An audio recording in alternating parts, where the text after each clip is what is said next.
Hello everyone and welcome to a new video from Your Overwatch. I'm Eddie the Chump and today we'll be talking about terrible team comps and how they happen. I'll be looking through the prism of a team's support choices mainly, but there are multiple ways that a bad comp can occur. The primary causal factor in all of the examples is not understanding basic synergies or functions of certain heroes and how they fit into the most optimized styles of play. That sounds really stuffy and pretentious, but it's really quite simple. Bad comps happen often because either core roles for a playstyle are unfulfilled or picks fail to create synergies or cover blind spots. The classic example is playing in a deathball style and yet having no main shielding like a Reinhardt or a Lucio to speed the deathball into position. There is a myth that the meta doesn't matter, and while it's true that you don't absolutely have to play the most meta setups to win, it was never true that your team comp didn't matter. If you played non-meta but played whatever comp you had correctly, then it could be viable. However, just picking whatever you wanted in a way that developed no synergies or defined playstyle would virtually always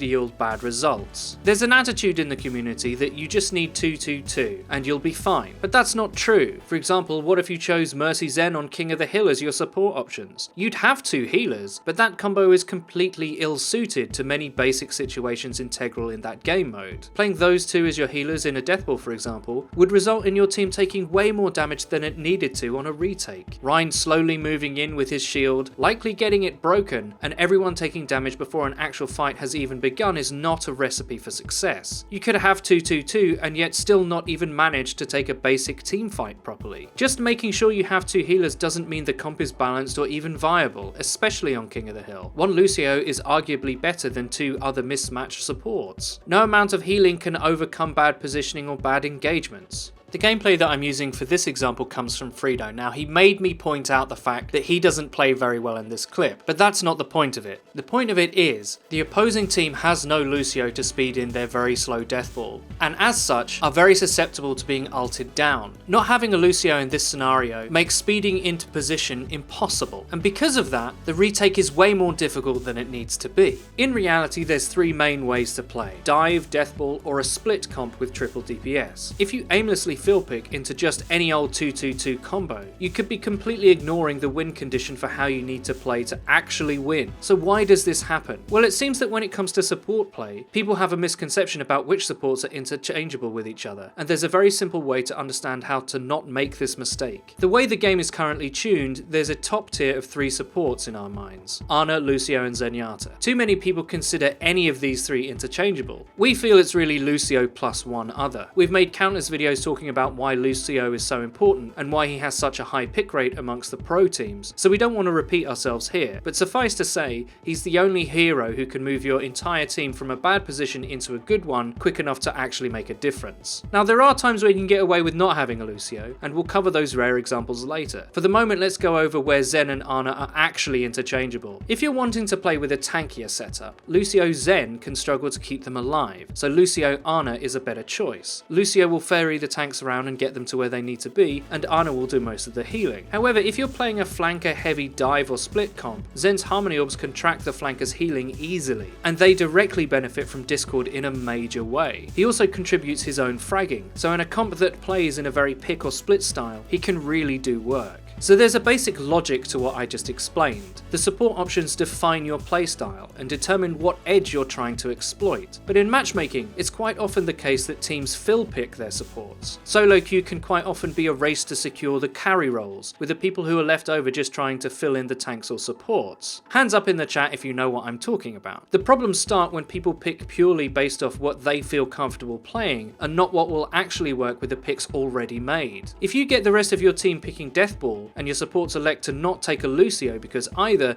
they don't want to play him or don't understand why he's so useful in that context, it could get really rough for your team. Even if you have 2-2-2, you could end up with a comp that's not great at anything, has no clear direction, and is essentially 6 individuals paying lip service to the idea of a team comp. Bad comps pull everyone in separate directions or playstyles, and can lead to playing in a hilariously uncoordinated way, even for solo queue, with often tragic results. If it's you fill picking your support supports, or at least one of them, you have to evaluate the picks that have already been made. If you have a Rein, a Roadhog and a Zarya, then at least one of your supports should be an Ana, and the other should almost always be Lucio. With those picks by your teammates, electing not to have Lucio's speed will result in a slow death ball, and not having an Ana will mean that your Rein will struggle to stay alive when he does the necessary pin initiation your team needs. A slow tank setup is easily dealt with, as its HP advantage is eaten up by having to approach at a snail's pace. Never mind the fact that a Mei can split it very easily and eat it alive. A slow tank setup is exactly what I mean by a comp that does nothing in particular, and to think the only difference between that and a functional comp is someone willing to play Lucio and press E at the right time. The counterintuitive truth is, if your comp is failing to execute one of the 3 styles of play, you may have to pick your way into pushing the comp into a workable direction. Without speed, you must have heroes that can take space to get the duels and map control that you need. It doesn't matter how great Roadhog is if he can't find the fights he wants. With this being the case, if you fail to outflank and dive the Mei Sim on Hanamura A, you might as well join your Roadhog for the pick at the choke battle and play a Widow, Bastion, Hanzo, etc. Often players will see you swap to such a hero and think you're throwing, but that kind of pick can embolden your death ball. Conversely, if you're trying to retake on Li Jiang without a Lucio, you're better off sending flankers who can take space without needing speed boost, even if it puts you onto single tank or single healer, because without that, you're slowly walking into your own demise with no plays to make.